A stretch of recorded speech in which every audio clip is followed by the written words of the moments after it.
Bom dia. Estão esquentados, hein? Alô, alô. Estão me ouvindo?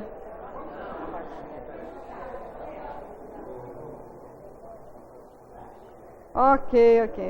Bom, então vamos começar um novo módulo, né?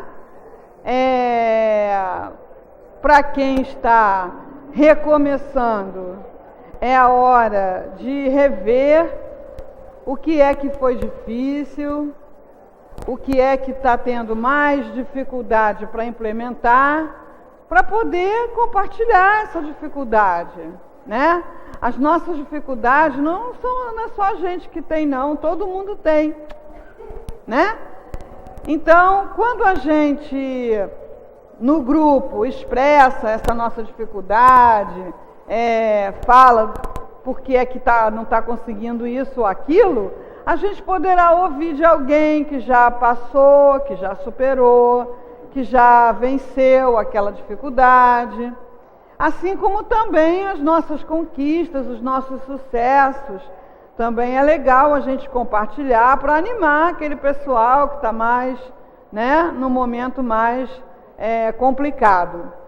Então, vamos começar um novo método e nessa primeira conversa nós apresentamos o trabalho, o que é que vai acontecer aqui, o que a gente tem para oferecer, em que ele se baseia, qual é a sua estrutura, como é que a gente faz a transmissão dessas ideias, em que momentos, de que modo, o porquê disso, o porquê daquilo, para que todo mundo fique sabendo exatamente o que é que a gente se propõe a fazer. Então é comum a gente ouvir a pessoa dizer que vai fazer curso de autocura.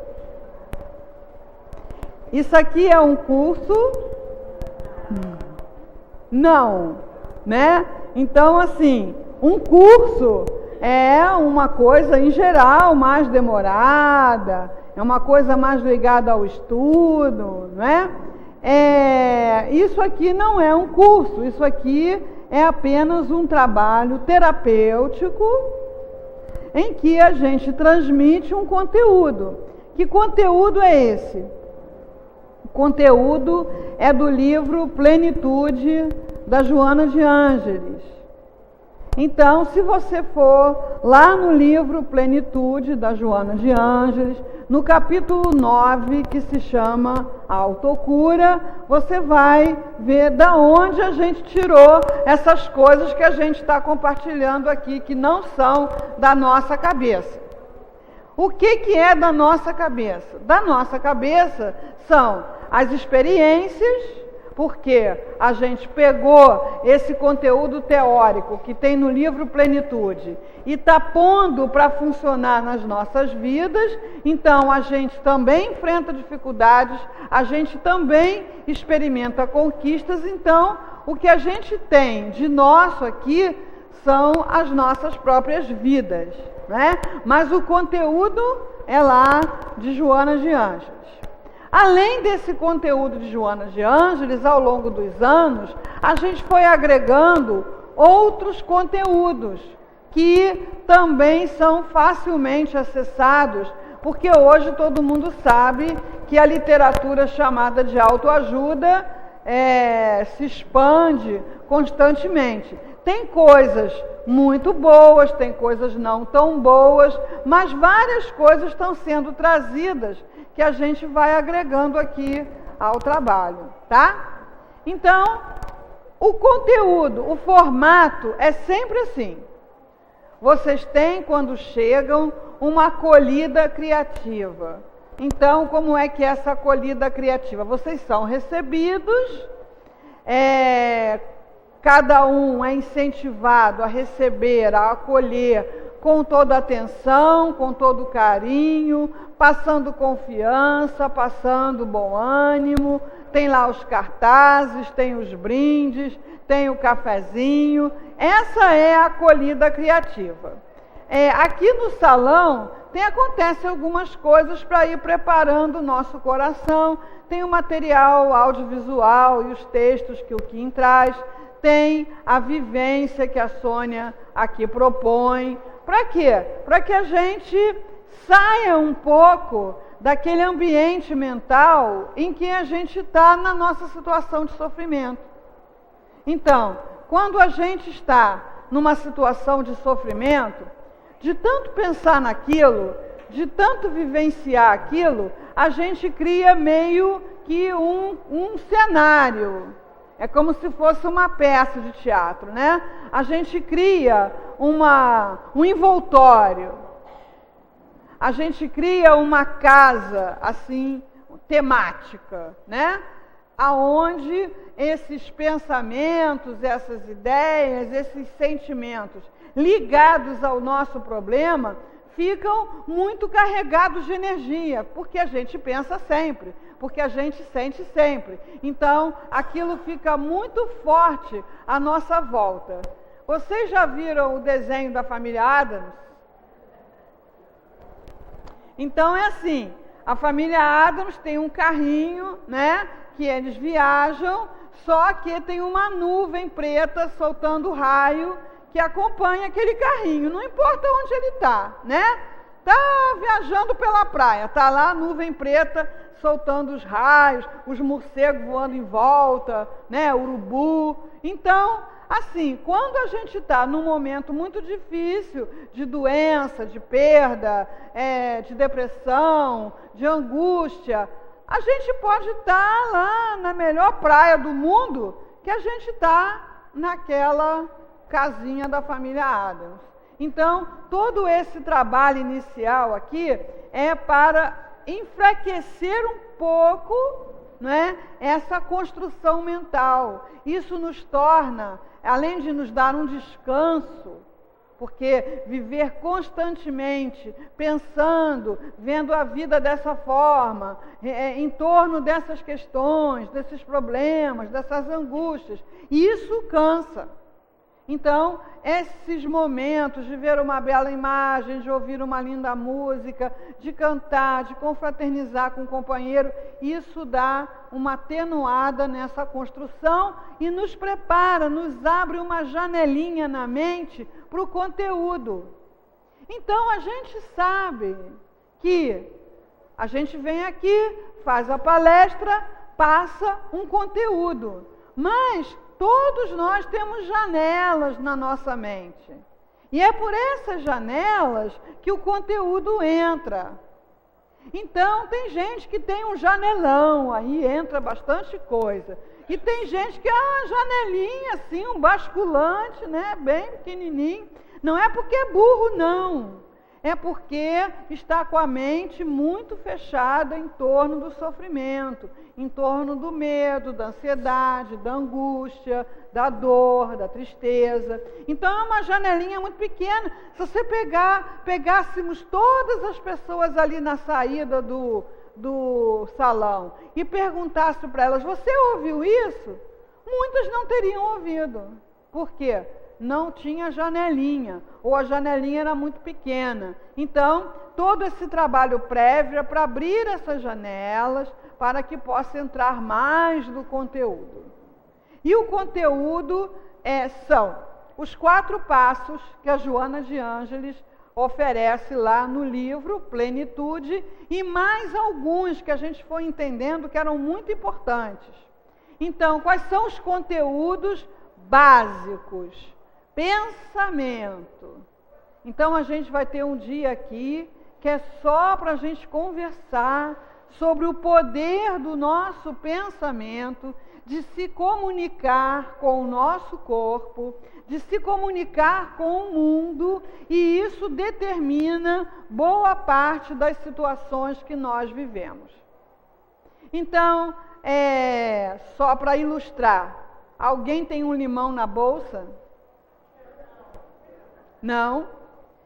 Se nós começarmos aqui a pensarmos demoradamente no limão, na forma do limão, na cor do limão, no cheiro do limão, se imaginarmos cortando esse limão, sentindo o cheiro ainda mais forte, e depois dando uma demorada lambida nesse limão, o nosso organismo vai começar a se preparar para lamber limão. Isso quer dizer, vamos salivar muito, né? Se fizesse uma análise química do nosso estômago, a gente ia ver que ele se preparou para receber um suco de limão, né? E não tem limão nenhum. Que limão que a gente está falando aí é um limão que a gente pensou. Então, o nosso pensamento se comunica com o nosso corpo e se comunica com as pessoas à nossa volta, se comunica com o universo, e isso gera alterações, mudanças à nossa volta, que podem ser boas ou não, dependendo do pensamento. Então, a gente tem um dia aqui para trabalhar pensamento. O outro passo que a Joana trabalha é a nossa ligação com Deus, que como medida terapêutica, como proposta terapêutica, não é orar, rezar. Continuaremos orando, rezando do jeito, na hora, quantas vezes, do modo que sempre fazemos. Mas o trabalho terapêutico que nós vamos fazer é um exercício de ouvir Deus na nossa consciência. Por quê? Essa é uma fonte de tudo aquilo que a gente precisa. Está dentro de nós. E por que é que eu tenho uma fonte daquilo que eu preciso dentro de mim e estou faminto? Estou sedento. Por que é que eu tenho a fonte da alegria dentro de mim e vivo triste? Por que é que eu tenho a fonte da coragem dentro de mim e vivo com medo? Por que é que eu tenho a fonte da saúde dentro de mim e vivo doente? Então, como medida terapêutica, o que a Joana nos propõe é um exercício de acessar essa fonte. Porque o que ela pode nos oferecer, mais ninguém pode. E tudo que a gente precisa jorra dessa fonte em abundância. Pode chamar de intuição, se você quiser, não é? Pode chamar de seu anjo guardião, você pode dar o nome que você quiser. O importante é que você exercite o acesso a essa fonte. O outro trabalho que Joana propõe é cuidar do corpo, cuidar bonitinho, não é? É um doente muito querido. Como é que você cuida de um doente muito querido? Você dá comidinha saudável, você dá comidinha na hora certa, você faz ele tomar o remédio mesmo que ele reclame, você faz ele fazer exercício, você leva ele para passear, você troca o lençol da cama dele, bota lençol cheiroso, você amacia as toalhas para ele tomar banho, faz massagem, não é? Mas isso é se for outra pessoa, para você só, né? Então, incorporar o hábito de cuidar bem do corpo, porque ele está doente às vezes, mas ele não está todo doente. Tem lá um lugar que está doente. Então, se a gente cuidar bem do corpo, as partes que não estão doentes darão melhor conta de harmonizar, de equilibrar aquela que não está tão bem. E aquela que está doente também terá mais possibilidades de se curar, de se harmonizar. Então, existe um dia nosso aqui que é só recursos para otimizar as infinitas ferramentas que a gente tem para cuidar do nosso corpo. Ele pode render muito mais do que a gente imagina. Ele pode ter forças de reação, de cura, de bem-estar, desconhecidas ainda da ciência. A ciência vai descobrindo isso muito devagar, né? Porque os médicos têm medo das pessoas ficarem todas boas e não precisarem mais deles. Isso vai acontecer, mas não vai ser rápido. Por quê? Porque a gente ainda está no B com A faz bar. Mas vamos trabalhar isso, vamos desenvolver isso. E o outro passo no trabalho da Joana é a doação de amor. Por quê? O amor não é só o que eu sinto por aquela pessoa pela qual estou enamorada, né? O amor é a própria força, a própria energia que cria e mantém a vida. Então, em todas as expressões da vida, você vai encontrar o amor nessa ou naquela expressão, mesmo numa forma muito simples, né? Por exemplo, a água. A gente aprendeu na escola que a água tem uma fórmula, né? H2O. E o que é que faz com que esses elementos se combinem para formar a água e fiquem assim tão unidinhos, H2O?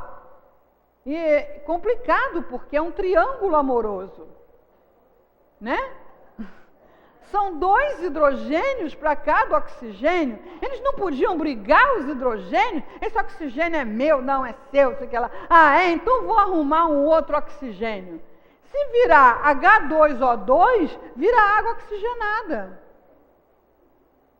Então, a afinidade química que leva à formação de tudo que a gente conhece é o amor numa expressão mais simples, que é justamente a afinidade química. Se a gente tentar misturar azeite aqui, não há amor entre eles. Né? Então, eles não se misturam. Então, o amor é a própria força que cria e mantém a vida. Mas seres humanos são espíritos encarnados. Espíritos encarnados têm livre-arbítrio. Então, nada nos obriga a amar. Nada nos constrange a amar. Não tem como obrigar ninguém a amar, né? Isso é contrário à lei divino-natural. Nós temos livre-arbítrio. Então, nós podemos escolher não amar. Então, quando somos contrariados, quando sofremos uma perda, quando temos uma doença grave, quando a gente perde o contato com as pessoas queridas por isso ou por aquilo, quando a gente envelhece, quando a gente tem uma mudança que a gente não gostou na nossa vida, a gente resolve não amar. Gruda o olho no umbigo e fica pensando no próprio problema dia e noite. E todas as nossas possibilidades de amor, os nossos dons de amor, que são infinitos, param de funcionar. E aí, essa criatura que só pensa no seu problema, só pensa na sua dor, só pensa nas suas questões, só pensa na sua perda, não dá amor, ela se isola do fluxo da vida. E a consequência é cada vez mais dor, mais sofrimento. Não é castigo, é uma lei natural. Para ter vida, saúde, bem-estar, nós precisamos dar amor. Aí a gente diz assim: ah, Luzia, quando eu melhorar, eu volto, eu venho para o trabalho. É o contrário, né? Para você melhorar, tem que trabalhar, ou aqui, ou no seu lugar de trabalho mesmo, mas lá sendo mais amoroso, mais atencioso, fazendo mais atendimentos mais fraternos, não é? Com o seu vizinho, com a sua família, dando amor. Por quê? Se a gente for esperar melhorar para dar amor, é a mesma coisa que aquele sujeito que precisa operar e diz para o médico assim: olha, doutor, eu vou me curar primeiro, quando eu estiver bom eu volto para operar. Não dá, não funciona. Então, um dos passos que Joana coloca no método é a doação de amor. Nós acrescentamos o trabalho dos sentimentos, porque sentimentos adoecem. Isso os médicos não têm mais dúvida, não é? De que a mágoa, o medo, tudo isso fica com um rótulo muito banalizado de estresse, né? Então, qualquer pessoa que não fique boa logo, rápido, do tratamento, o médico vai dizer que a culpa não é dele. De quem é a culpa? Do estresse, né? Então, o estresse, o que é? Além de ser um mecanismo de defesa necessário, mas quando a pessoa vive sobre essa emoção, é um sentimento de ansiedade, de angústia, de insegurança, de não aceitação. Então, sentimentos adoecem. Então, se sentimentos têm o poder de adoecer, nos parece óbvio que os sentimentos têm o poder de curar. Então, nós trabalhamos aqui um dia os sentimentos que curam, para que nós possamos trabalhar mais eles, exercitar mais, estar mais na ambiência dos sentimentos que curam do que dos sentimentos que adoecem.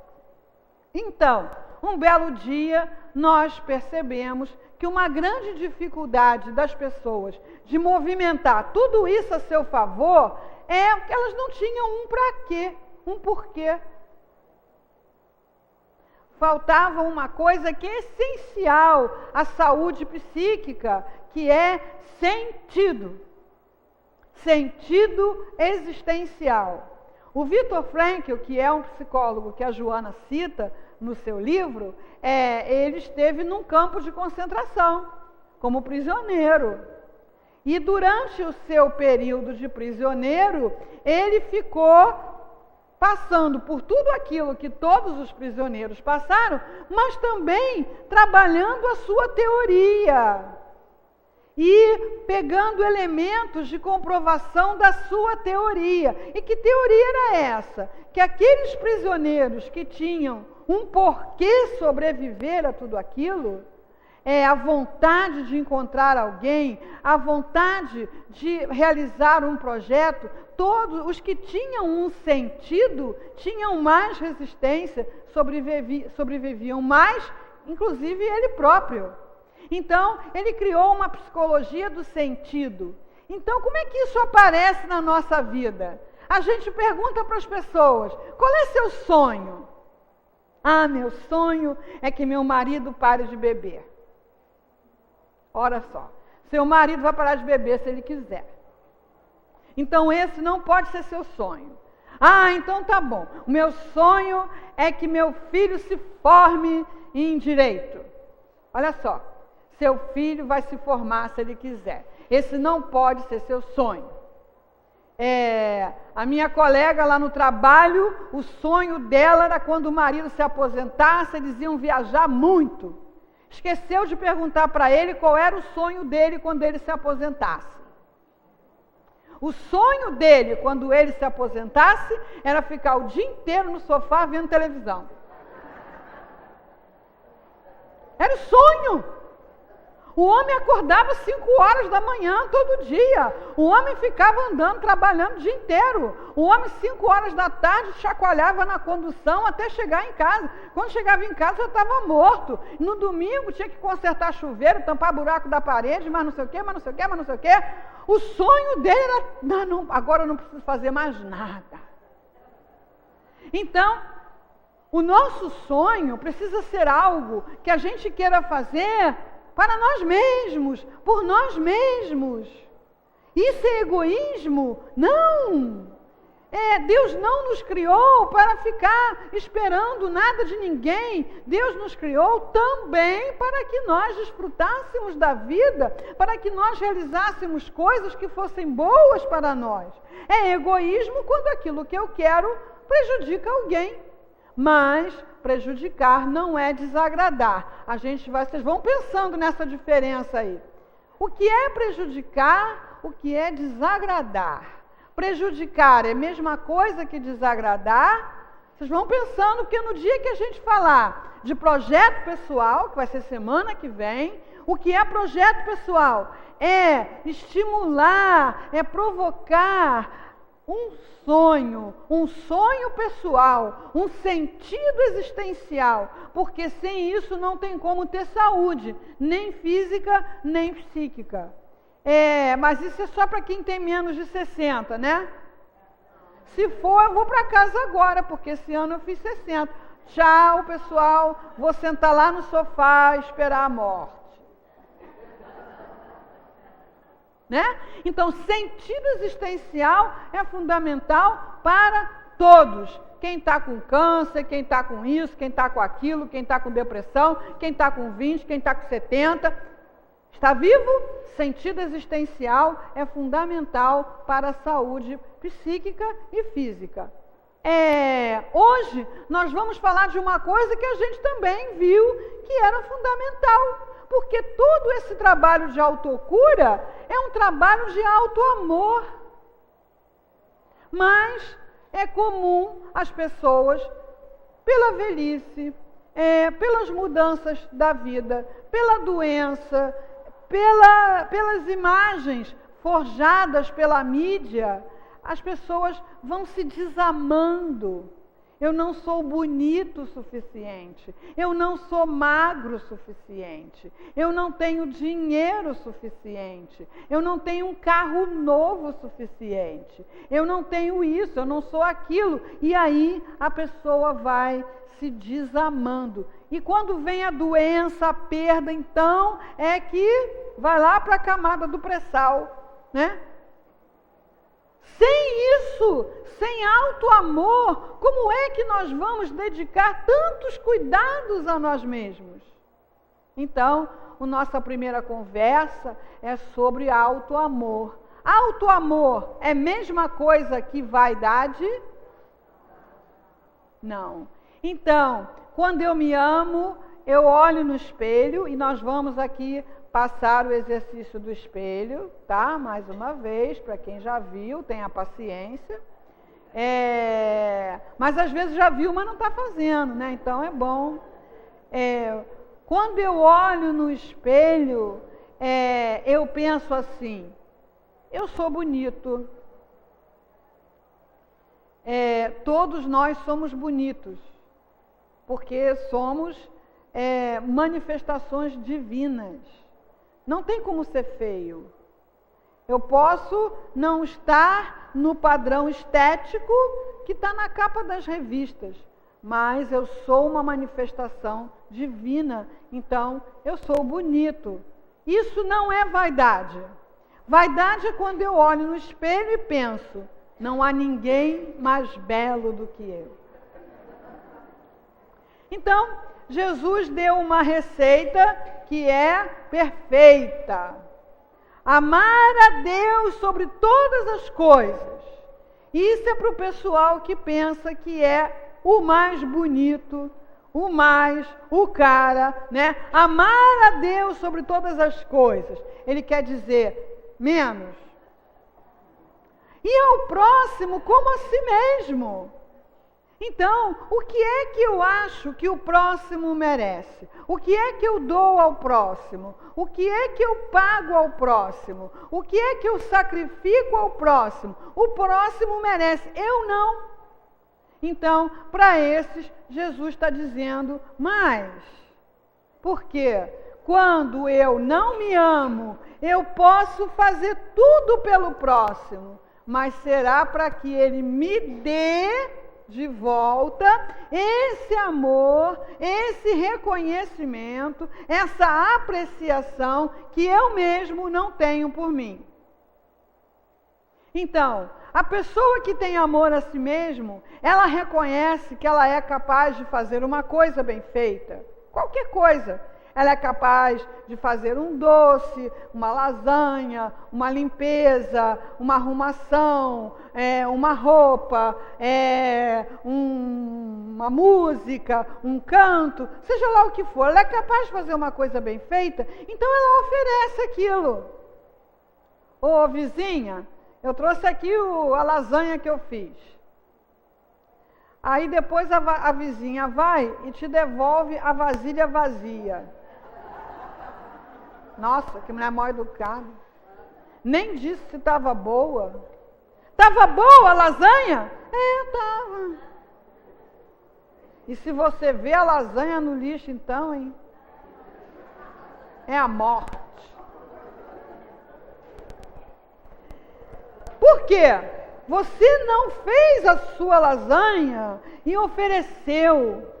Você deu para a pessoa apenas a oportunidade dela dizer para você que a sua lasanha é boa. Ora, você sabe ou não sabe que a sua lasanha é boa?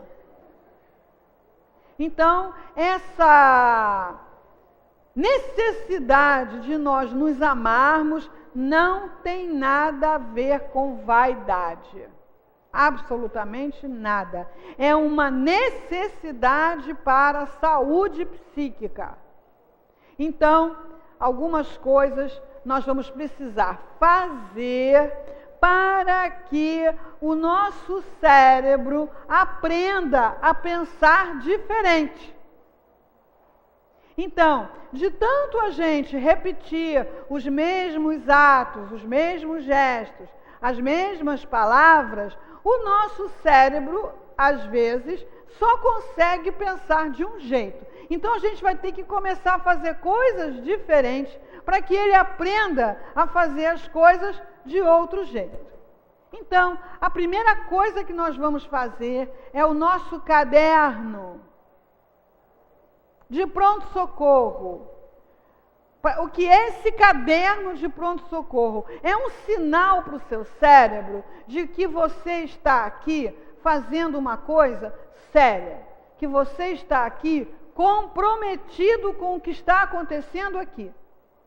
Então, o aluno que chega na sala de aula não tem caderno, dependendo se é universitário, por exemplo, o professor não vai perguntar: cadê seu caderno, menino?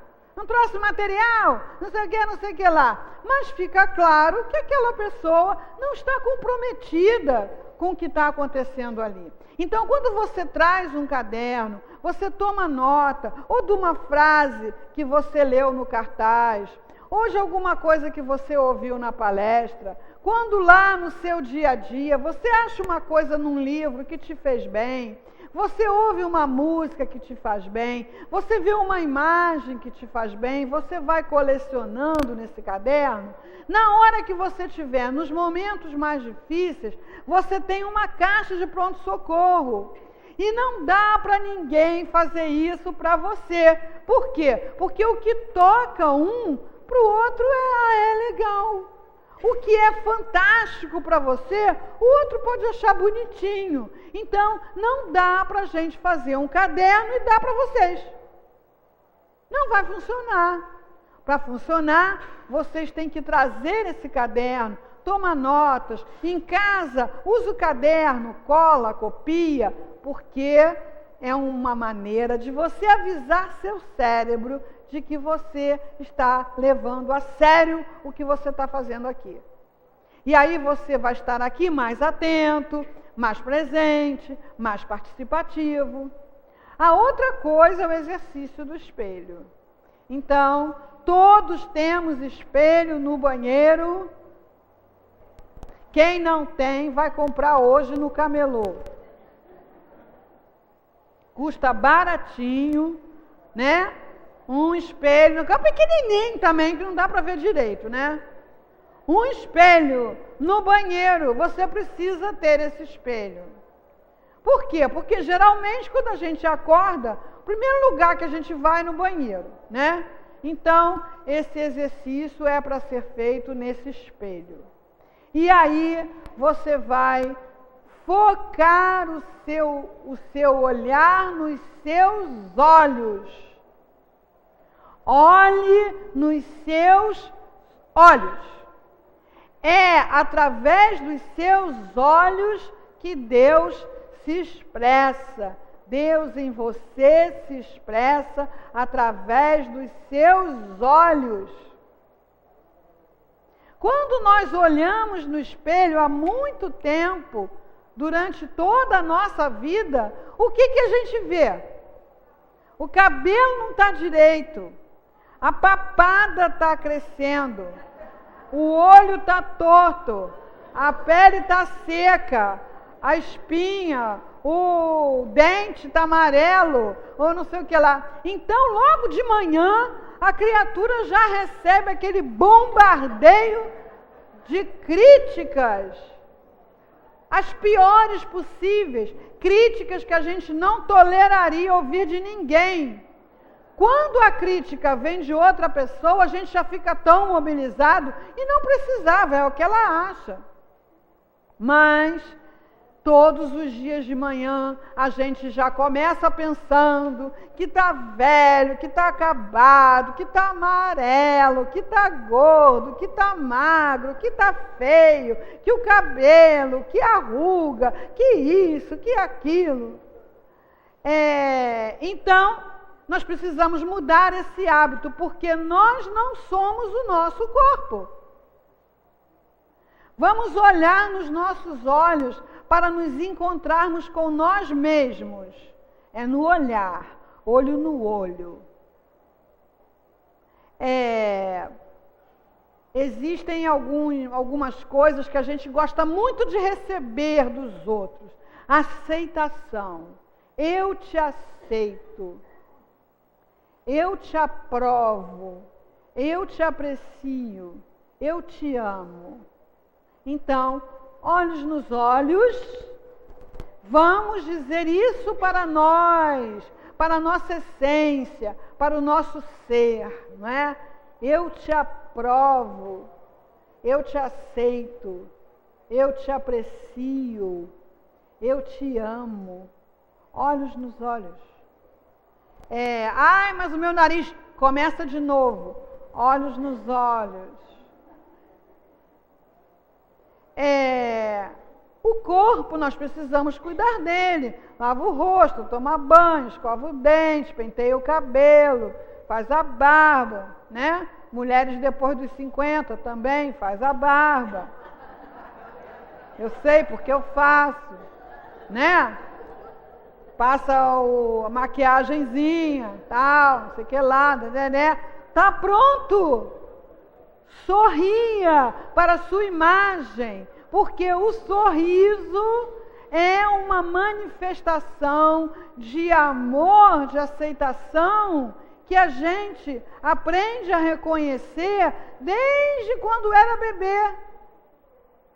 Então, desde quando que a gente era bebê, quando você sorri para o bebê, isso é comprovado cientificamente, né? Quando você sorri para o bebê, ele relaxa, ele se tranquiliza. Às vezes a gente chega assim muito afobado, não, né? Mas aquele sorriso. Então, quando você chega num hospital, quando você chega num consultório médico, quando você chega num trabalho, numa casa espírita, num templo qualquer, e as pessoas sorriem para você, você relaxa as tensões, as defesas. Então, depois que se olhar olhos nos olhos, experimentar esse sentimento que para muita gente é muito novo, de autoaprovação, de autoaceitação, de autoamor.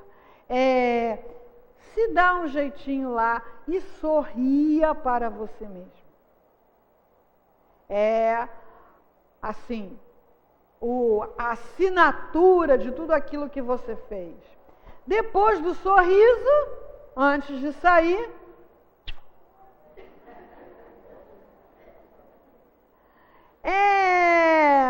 mas precisa fazer isso? Se você faz isso, você vai estar fazendo uma série de movimentos corporais e mentais que vai dar um choque no seu cérebro, porque ele está acostumado com aquele... né? Aí você... que isso? Não é? E assim, o cérebro, né, produz as endorfinas, produz os neurotransmissores. Tudo isso vai se comunicar diretamente com o seu corpo e com a sua mente. Comunicação direta, através da linguagem do cérebro, que é uma linguagem química, mas é uma linguagem como outra qualquer. O cérebro passa a informação e as células recebem. Então, a partir de hoje, quem abandonou o exercício retome, quem nunca começou, comece, quem está ouvindo isso pela primeira vez, começa agora. o exercício do espelho é o exercício de autoestima. Porque se você não gostar de você, você não vai ter pique, energia, disposição para fazer tudo mais que a gente vai propor. Então, você precisa se amar, precisa estar decidido a cuidar de você, a se ajudar, a se levantar. Então, hoje, a nossa conversa foi sobre autoestima. Vamos cultivar isso, vamos trabalhar isso. Vamos trazer o nosso caderno e vamos fazer o nosso exercício do espelho. E assim, não consigo de jeito nenhum. Fale para o grupo, fale para o monitor. O grupo existe para isso, para a gente trocar figurinhas. Eu fiz, senti isso, senti aquilo. Troque no grupo. Esteja em trabalho, porque a autocura é todo um processo que só depende de você. Então, a gente fala, a gente faz cartaz, a gente abraça, a gente escuta, a gente brinca, a gente dança, mas quem faz o trabalho é você. Ok? Então vamos.